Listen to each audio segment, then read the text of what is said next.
Welcome on in, golf fans. It's your boy Gsluke here with our value plays for this week's Rocket Mortgage Classic. Gonna break down the bottom end of the Draftkings pricing and bring you 4 GPP plays that I'm getting to in my lineups to help you save some salary, get some ownership leverage, and hopefully get towards the top of some of those large field contests. So a lot to get into, a lot of salary that you're hoping to open up this week. Let's go ahead and hop into our first play. Towards the top end of the 7K range, I've got my eye on Nikolai Hogar at $7,700.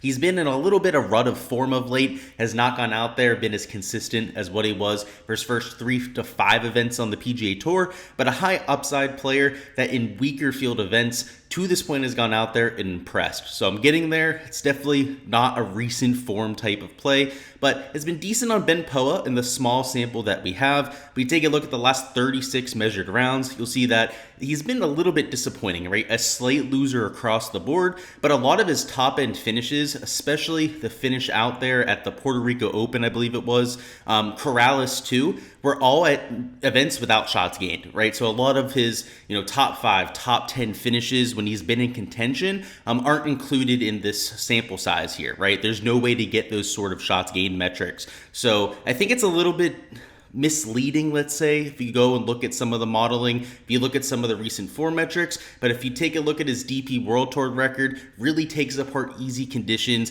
has plenty of length off the tee, plenty of driving distance to take advantage of the par 5s, and is a putting first kind of player. If we take a look at the last 12 measured rounds, the only category he's gaining in would be the putter. He's a slight gainer off the tee, which, like I mentioned, he's extremely long off the tee at a course with only one water hazard at it, and it's not even off the tee, with pretty much no trouble on, let's say, like 12 of your 14 tee shots. Nikolai Hogar is going to have an absolute field day off the tee. So my top 2 key stats would be your putter, then your approach play. The approach play probably leaves a little bit to be desired, but he's shown an ability to go out there, especially at the weaker field events, and to go out there and gain with the iron play, or at least go out there and be in the top 5 to 10 of green and regulation percentage, like you saw when he went out there and got himself into contention. So I like his chances at 7,700. I think it's a fair price tag, and because of the recent form, I don't think he's going to be mega chalk here. My ownership projections, the first run is still kind of being put together right now,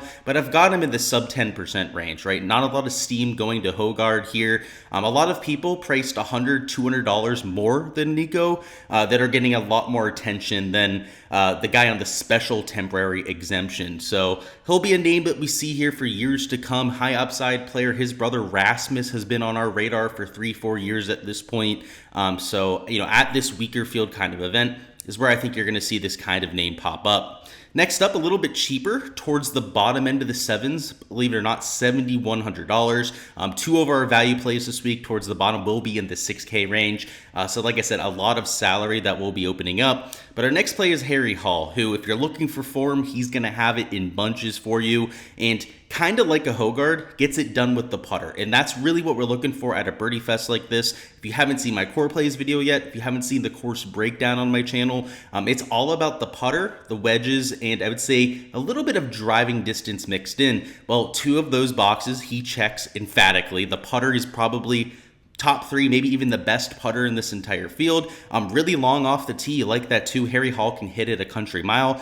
Maybe not all that accurate, but kind of like with Hogar, we don't worry about that at this type of golf course.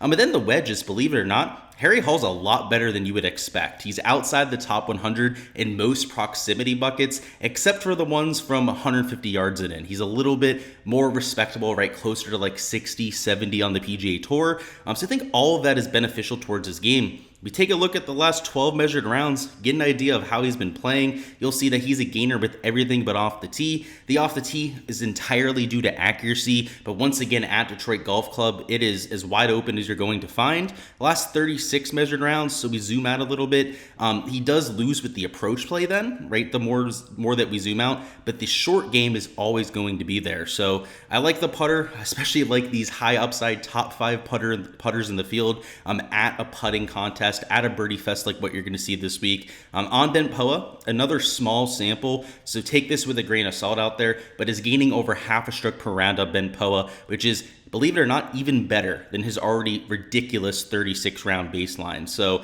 I like him there at $7,100. I think it's a fair price. Unlike Hogar, he's likely to get at least a little bit of ownership here, but hopefully isn't mega chalk. There are guys around him, I think, that'll suck up a little bit of ownership. It's not like he's by and far the best play in this range, but considering that he's been in contention, considering that he's number 11 in recent form ranking, I'd have to think that he's at least in that 5 to 10% range, if not closer to that 10% mark. Before we go through our last two plays, I'll remind you that all of this analysis, everything that you see on the sheet here that's blacked out, is posted on my Patreon page. So if you're looking for access for those, make sure to check it out in the description down below. It is $10 a month. Not only gets you access to the spreadsheets, but also the Discord server, all of the prop and showdown analysis that I'm doing, all there for just $10 a month. So again, a great value. Go ahead and check it out. Not only gets you all that info, helps you with making your lineups, using projections in an optimizer, doing a lot of your own research, but also helps me out, supports the channel here, and what I'm doing with all this data analysis. Next up, we've got Aaron Baddeley, $6,700. And if you're looking for a great putter, right, very consistent player, Aaron Baddeley is your guy. Not only is he going to make a ton of cuts, which I think for single entries, for maybe cash lineups, makes Aaron Baddeley even more attractive than what you have him for in GPPs, but also has flashed some top end upside, right? Doesn't have a ton of top 10s this year, but has a bunch of top 25s. And at $6,700, your expectations are a lot different than somebody in that 7 or the 8K range. You know, up there, we're looking for top 5, top 10 finishes for pretty much all 6 players in our pool. But if we're going down here to the 6Ks, we're trying to save some salary, perhaps spend up for an extra stud that we hope finishes in that top 5, top 10. Well, you might be able to eat just like a 20th or like a tied for 18th down here with an Aaron Baddeley, and he definitely has that upside in this field. We take a look at the last 36 measured rounds, so we'll give him a pretty big sample to look at here. You'll see that he's gaining with everything but off the tee, which once again, right, I want to hammer this home. Off the tee is probably the one category that means the least this week. That and around the green. Around the green, not all that important at this golf course.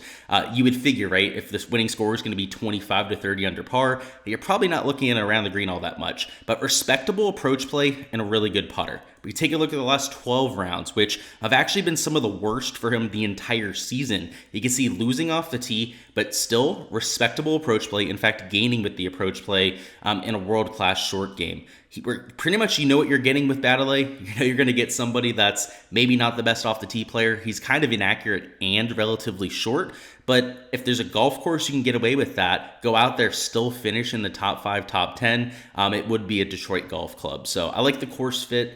I like the consistency. I have to say, I feel like this guy is consistently disrespected by a lot of the lines makers, a lot of the pricing over there in DFS apps, and especially in this week of a field, is the exact kind of player that I'm looking to take advantage of. And our last play that I'm getting to is super cheap. Normally don't go down this low, especially for like, you know, one of our core value plays that I'm posting on a video, but it's Luke Donald and he's $6,300. Yes, $6,300 in this sort of field. And I think he's reasonable enough to get to. So a few things, right? First off, the event history, which I think might be a little surprising. First off, Nikolai Hogar, no event history, right? A lot of these guys that we took, essentially no event history, right? No event history for Harry Hall.